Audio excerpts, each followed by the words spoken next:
name's Jason. Hi everybody, and I'm Cynical Steve. And who are we, Steve? We are the Highwaymen, my friend. We are indeed. Stand and deliver. Stand and deliver your thoughts. Stand and We have lots to deliver. We do. But today we're going to talk of course about we do. winning the lottery. Is it a gift or is it a curse? We've all thought about winning the lottery, haven't we, Steve? We have. I think everybody has, haven't they? Yeah. I mean, it's about 28 years now. And I remember when it first started in the UK with the big money balls and Mystic Meg. It could be you. And I've got a lovely video of my daughter. She was only about one, just sitting down, and the TV's going. All the lottery balls are coming out. She's standing there, all trying to catch them all with her hands. Oh. But yeah, and Mystic Meg would come on and say this week's winner was good. They never followed up on whether she was right. Did they?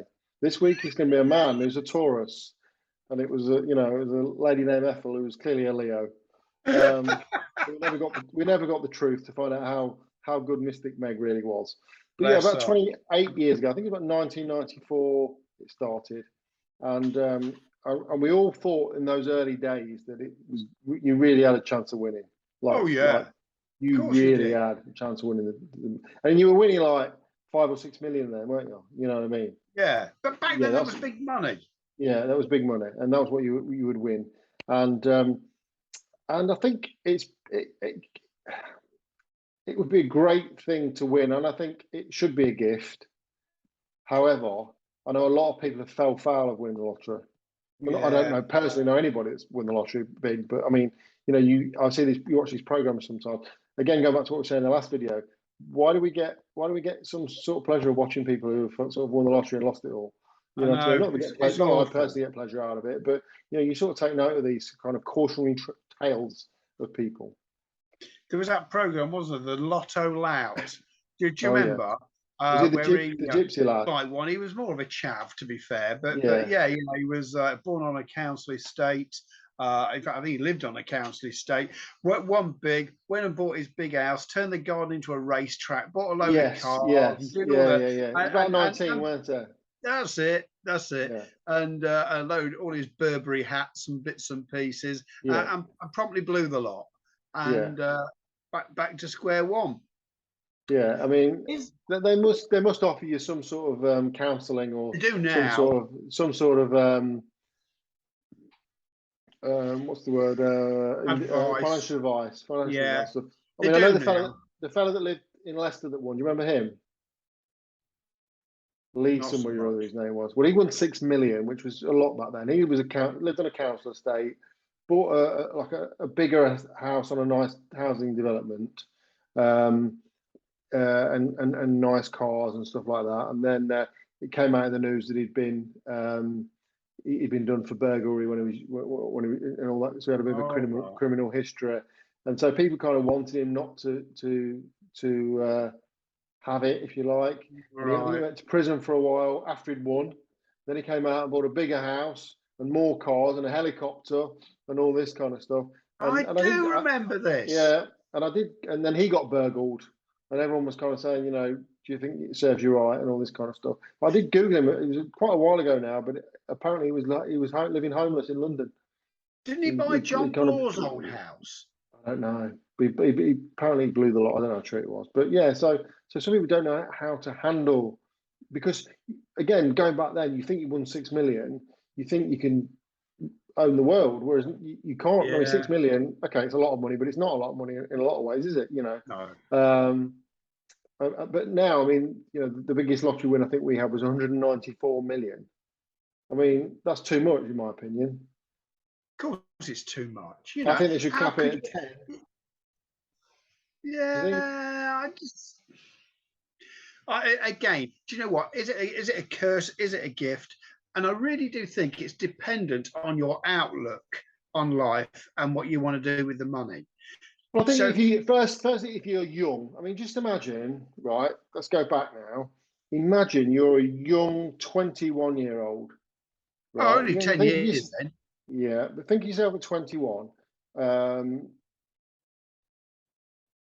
Maybe you. I mean, at 21, I met my now wife, so I was in a stable relationship. But if you're a single 21-year-old person, do you suddenly start questioning, does this girl really like me, or does she like me because I'm on money? Are these really my friends, or do they like it because I pay for them to go on holiday every year? Yeah. And all of a sudden you sort True. of, I mean, for us, we're at the age now where, the friends I've got are friends I've had for years and years and years. And, so I'm quite stable in the people that I've got around me. But when you're kind of younger and you don't know, I go talk about that lad who at the racetrack in his garden, you don't know how many of his new friends came along. Just kind of like being a real bad influence towards him and taking advantage. And I'm sure a lot of people did. I'm sure that happened to a lot of people. Did. And I think the thing is as well, if you win like, say you win 190 million, you say, right, okay, I'm going to give all my really close friends £1 million. And they say, man, some people will say, well, he's got all that 194 and he's only gave me £1 million. Yeah. You'll get that, or you pay for all your lads go on holiday one year, and then you pay for what's gone the next year. The next year you kind of think, oh, do you know what? I paid for you for 2. You paid for yourself this year. Yeah. Miserable bastard. He can afford it. He can pay for us all. Why don't he? And you get all that kind of stuff. Or you go down the pub and you're the one that's always buying the drinks, and then you just turn around and say, do you know what? It'd be nice for someone to buy me a drink just for once, and then everyone gets the arse with you because you're not bought around a drink. Tight bastard. You know what I mean? Well, and that happens. Sure. Yeah. Well, yes. But don't you tend to find you kind of, would your circle of friends change? No. Would they? I don't think so. Would you find yourself mixing with different people? I think if you just say you always wanted to be a race car. If you want 194 million, you could be, you could suddenly start your own race car team and start race driving. You could go in a penis extension into space. You could absolutely, yeah. But okay, let's just say you did venture into space, and we talked about this a couple of videos ago, and you might meet a group of people that you've done the induction course with and all the rest of it. So therefore, you suddenly become bonded with a lot of people who've got a lot of money. So your circumstances, because of the things that you're doing, may change your friendship group. I'm still friends, really good friends with, and I mentioned it before on here, Scotter. We were born next door to each other in the same house. I'm sure he probably saw me when I was only a few days older for the first time, and we are still friends. I don't see him all the time, but we still go out and now and again and stuff like that. So we are still friends. I challenge anyone to have a friendship as old as mine. But so I still, and because of social media and because of just the way I am, I recognise people. I've got this really amazing memory for remembering faces and names. And I'll go into a pub on a Friday night, and not so much now, but when I used to go out a lot, had a few drinks, you see someone across the board you recognise from school, probably don't even know them at school, but I'll go, oh, I used to school with you, you're a year above me. Oh yeah, and I'm like that. So I've made a lot of friends along the way, just people that I've kind of recognised and stuff. So but that's just me. So my friends wouldn't, my main group of friends wouldn't change, but like you say, you will collect new friends along the way because of the things that you're doing, and potentially if you're more wealthy, not necessarily more wealthy, but if you're doing things that only wealthy people can do, you're going to make wealthy friends along the way, and that's just how things happen. But it doesn't mean I would drop people off the bottom of the scale because they're not well off. No. Because I'm not like that anyway. There's certain people, and again, I use Scott as an example. There's things I'd love me and Scott to be able to do, and if you're a multi-millionaire, we'd be able to do them because I can afford to say, "Come on, Scott, we're going skiing." For argument's sake. Yeah. Let's go skiing. Okay, we're going. Perhaps we couldn't afford it before, but now we can both afford it because I'm going to pay. You know what I mean? What would you do? Okay, so here we go. So you've won 100 million. All right. Yeah. What's the first thing you're going to do? Honestly, book holiday. Okay, where to? Somewhere exotic. Somewhere I've not been. Okay, fair enough.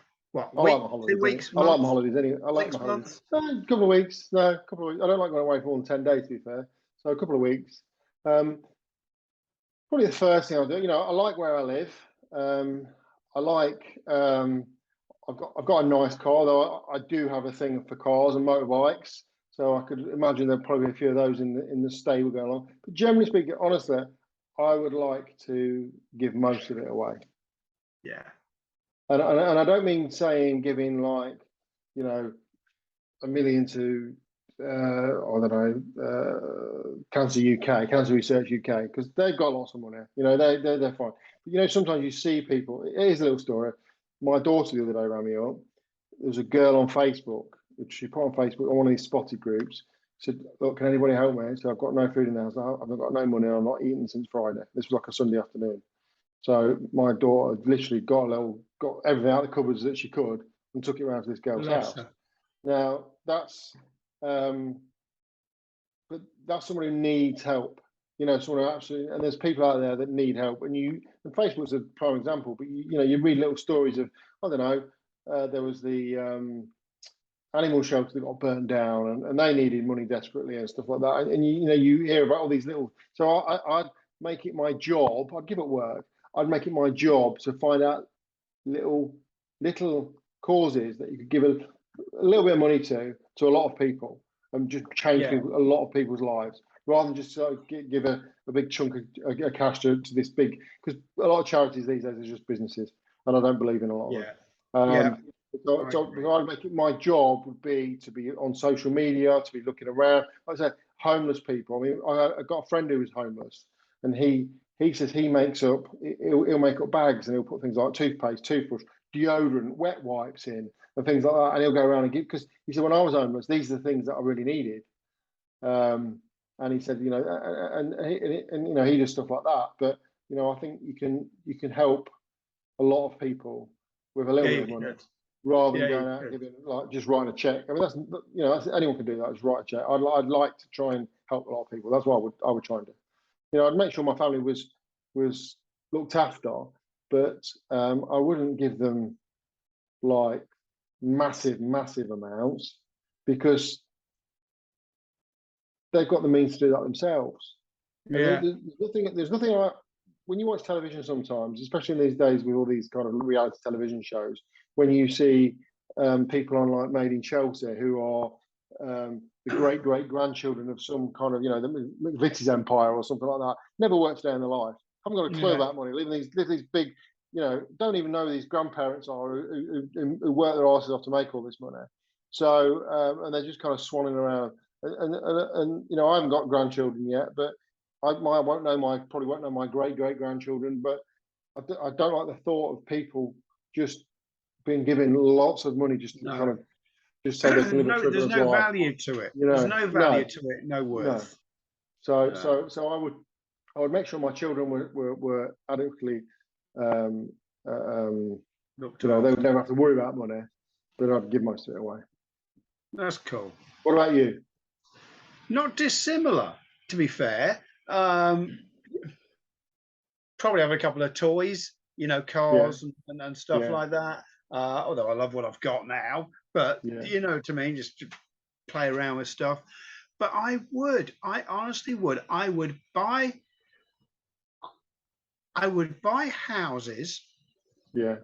As many as I could, literally as many as I could, and make them available to help homeless people get back on, to get back in society.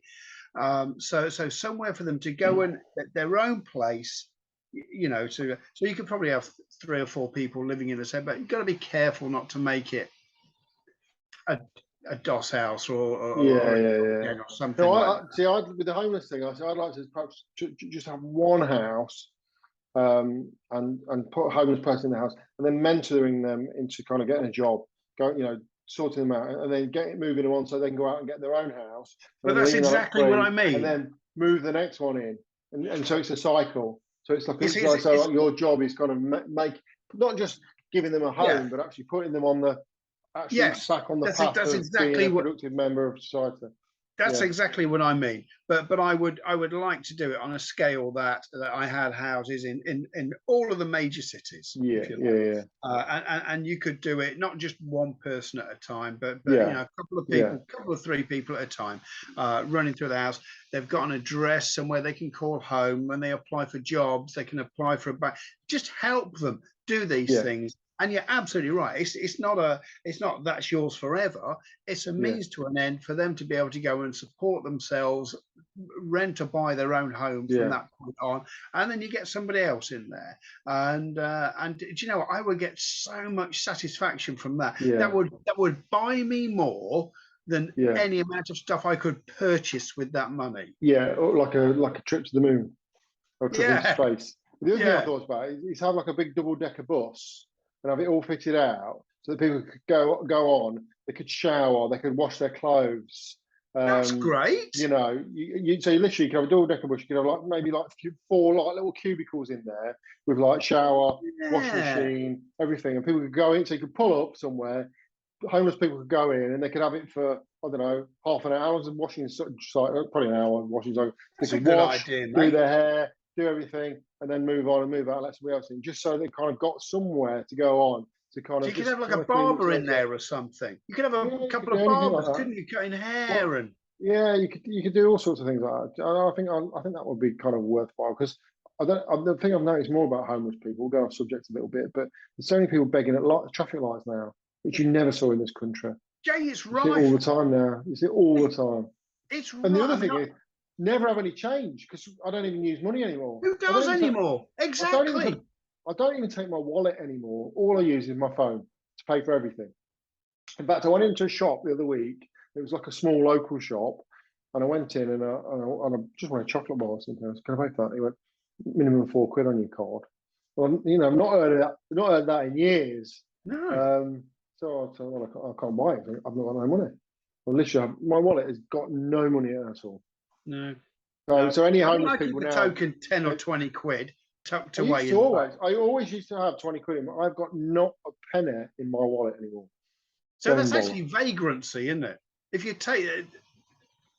Well, some of them probably have a card machine now. You know, homeless people. You know, pull out the old the card machine. Yeah, but there's a thing. This is so there are now professional beggars. Yes, there are. Yeah, we're moving off subject now. Yeah, we are. Let's get back on track. We'll talk about that another time. Is it a curse or is it? Is it a gift or is it a curse? I think it's definitely a gift. However, I think if you haven't got the right mentality, it can be a curse. Yeah. That is what it comes down to. It can be either of those things. It's up to the winner's mentality of what they think, what they value. Now, I know a guy. God, it sounds ridiculous now. I know a guy who knows a guy. There was a couple who lived at Coningsby, not very far. I know the house and go to the house and all the other bits and pieces. And a good friend of mine was their good friend. So Pam and I know Ken and Sheila very well. Well, they also were very good friends with these people that won big at Coningsby. They used to go on holiday every year with them and did all the bits and pieces and stuff like that. And they were adamant they were going to stay in this house because quite happy. Why wouldn't you be? Do you know what I mean? There was only the two of them. It wasn't an enormous, great big rolling estate. It was a nice enough house, and it was it was okay. You know what I mean? They were happy there, and every time I used to go by it every day, pretty much every day, and every week something would have changed. Shutters on the windows, massive railings on the front, big cock-off electric gates, big security systems, blah, blah. In the end, they couldn't live there anymore. As much as they wanted to, they couldn't. They were hounded constantly by people knocking on the door, asking for stuff, and it broke their heart to leave. And even now, you can drive by that house now, and all the security systems are there, big gates, big shutters, big. They literally ended up being prisoners in their house, and it didn't look like the same house by the time they'd finished with all that. Would you go public? Would what? Would you go public? Would I go public? No. No, I wouldn't. No. Like the last couple of the 184 million, I was surprised they went public. I wouldn't go public with it. Definitely not. I would imagine the then organisers, Camelot, would have pushed for that because it's great publicity, absolutely, isn't it? Of course it is. Of course it is. But no, and do you do the lottery? Yeah, I do. Yeah. Yeah. What, weekly? I do. Do you know what? I have just started doing it again because it got to a point where if there was a prize for never getting a number, I'd have won every single money. Yeah, I'm the same. I'm the same. So we can't be lucky in everything, Jay. That's the way I look at things. The thing is, I think. Go on. However, well, you're going to laugh at me, all right? So, but here we are. As you know, I've just bought an old Volkswagen camper van. Yeah. Well, I've been researching this for the last 8 to 9 months. Every morning, I would be up at 5 o'clock in the morning, online, looking at what's out there, working it all out. And that's what I did for that amount of time. So anyway, I got one I'm delighted with. And now I have this void in my life because it's pointless going on there anymore. So I thought, well, do you know what? Never won a competition, Jay, ever. And I thought to myself, is it because I don't enter them? Because I just don't. Because in my head, I'm never going to win. So now I enter as many free competitions as I possibly can. And so for that hour in the morning, I go online, find free competitions, and just enter them. So I'm averaging about 3 a day at the minute. And I have a bugger. No. But and then I thought, well, you know what? I'll start to do the same numbers. I've always done lucky dips with the times I'm going to keep the same numbers. And so that's what I've done. So I'm now into week 3 or 4 of doing the same numbers. And I haven't checked my ticket. I've got to be honest, because we were away at the weekend. I haven't checked if it was any good. But I've even started to write down now all of the winning numbers to see if there's any kind of a pattern or what's going on. You can get that online. I'm sure you just download it all. But my mentality is I do it occasionally. But my mentality is if I'm supposed to win the lottery, I'll win it on the odd one occasion I do it. And I don't have to do it every week. But sometimes you know, like sometimes I go into the newsagent and you care for something and there's somebody in front of you and they're having like 10 scratch cards and then they've got like, 30 quid on the lottery. And it's like some people they're so desperate to win it, but they're spending ridiculous amounts of money. I mean, obviously it was a quid when it first started. It's like £2.50 now. And I'll do it every now and again. You know, something will come up on my phone to remind me to do it, and I'll do it. And I think, maybe today's the sign. And then you might get an email coming through saying, "Congratulations, you've got a winning ticket." And you click on it, you won £1.70. And that's the big disappointment. But there you go. So gift or lottery. We've done the postcode lottery. Never done that. We win the odd tenner on that every now and again. They'll let you know that you've won a tenner and they stick it in your bank for you. There you go. So we're going to say it's definitely a gift to most people, but unfortunately, some people just can't handle that kind of cash, and they should give it to me and you instead. I agree 100%. We're here to help. Absolutely. And on that thought, thank you very much for watching. We will see you all next time. Don't forget to like and subscribe. Bless you all. Bye. Thanks for watching. Bye.